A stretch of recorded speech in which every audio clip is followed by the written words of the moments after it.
खूप कमी कस्टमर असे असतात जे स्वतःची चूक मान्य करतात। मी असं का म्हणते हे तुम्हाला या व्हिडिओच्या शेवटला कळेलच।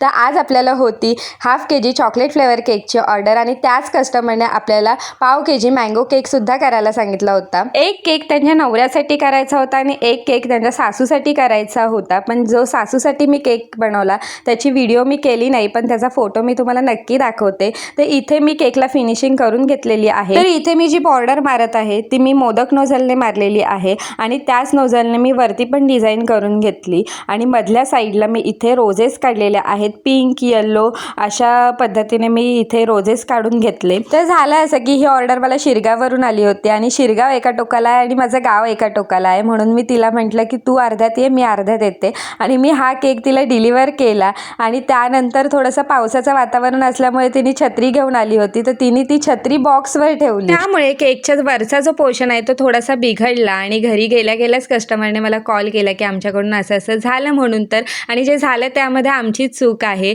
आणि त्यामुळे मला काही टेन्शन नव्हतं, पण मला थोडंसं वाईट वाटलं की कोणाचं सेलिब्रेशन नाही बिघडलं पाहिजे, पण चुकून झालेल्या गोष्टींसाठी आपण काहीच करू शकत नाही, बरोबर की नाही। तर तुम्हाला हा केक कसा वाटला नक्की कमेंट करून सांगा। भेटूया पुढच्या व्हिडिओमध्ये, तोपर्यंत बाय बाय।